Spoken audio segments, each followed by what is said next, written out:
জিনিস ভালো লেগেছিল, সেটা কিনতে ইচ্ছে করছিল, তাই আমি তোমাকে বলেছিলাম। আর তুমি আমার কথাটা এরকম টুইস্ট করে দিলে। না না, তোমাকে বলতে হবে, তুমি আমাকে আর লাজুকে সেম স্ট্যাটাসের মনে করছো? মিচি মিচি বউ হয়ে থাকতে থাকতে কি তুমি সত্যিকারের বউ মেনে নিয়েছো? শোনো, তোমাদের মধ্যে যেটা নোংরা ব্যাপার চলছে না, সেটা আমি খুব ভালো করে জানি। প্রত্যেকটা রাতে তুমি নিচে ওর কাছে যাও, আমি নিজে দেখেছি। কি ভেবেছো তুমি? তুমি কেন যাও নিচে আমি বুঝতে পারি না? ছি, সত্যি করে বলো। না না, সত্যি করে বলো, তোমাদের মধ্যে সম্পর্কটা কত দূর গেছে আমি জানতে চাই। মনোরথ, আগে তুমি ঠিক করে নাও তুমি কি শুনতে চাও। মানে আমি তোমাকে অপমান কেন করলাম, না আমার আর লাজুর সম্পর্কটা কত রেগলো সেটা। আর হ্যাঁ, ওই ল্যাপটপটা আমার অফিসের ল্যাপটপ। তাই রেগে গিয়ে ভেঙে চড়ে দিও না, কারণ যদি কোনো ডেটার ক্ষতি হয় তাহলে ভবিষ্যতে তোমার এই 10 লাখ টাকা পাওয়ার সম্ভাবনাটাও কমে যাবে।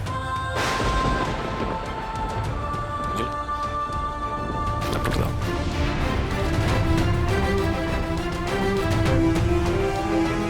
হঠাৎ 10 লাখ টাকার কথাটা কেন তুললে? ওটা হঠাৎ মেনশন করলে কেন? তোমার মাথায় কি ঘুরছে অনুভব?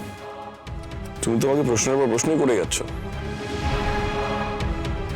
আমি 10 লাখ টাকার কথাটা এই কারণেই তুললাম, কারণ তুমি আমার কাছ থেকে 10 লাখ টাকাটা চেয়েছিলে।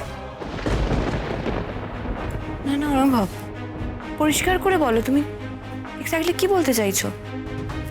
তুমি কি কোনোভাবে বলতে চাইছো আমি ঠাম্মির গয়না চুরি করেছি? তোমার থেকে টাকা পাইনি বলে আমি বাড়ির গয়না চুরি করব?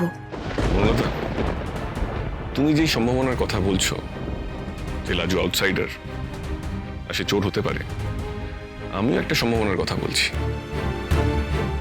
যদি আউটসাইডার হওয়াটা চুরির কারণ হতে পারে, তাহলে টাকার প্রয়োজন হলেও সে চুরি করতে পারে।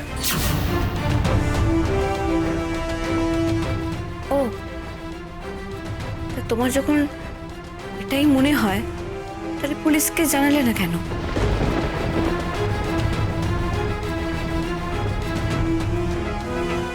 আমি পুলিশকে কি বলেছি না বলেছি তুমি কি করে জানলে?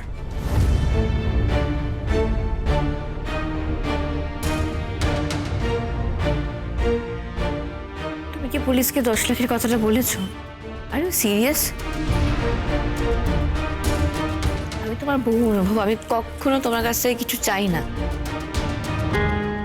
একটা জিনিস ভালো লেগেছিল, সেটা কিনতে ইচ্ছে করছিল, তাই আমি তোমাকে বলেছিলাম। আর তুমি আমার কথাটা এরকম টুইস্ট করে দিলে। না, আজ আর তুমি আমাকে কাজ করতে দেবে না। কি হলো? কি শুয়ে পড়ছো তুমি? জবাবটা দাও অনুভব। তুমি এই কথাটা বলেছো পুলিশকে? হ্যাঁ, সেটা তুমি সময় মতো বুঝতে পারবে। এত অধৈর্য হচ্ছ কেন? কুল।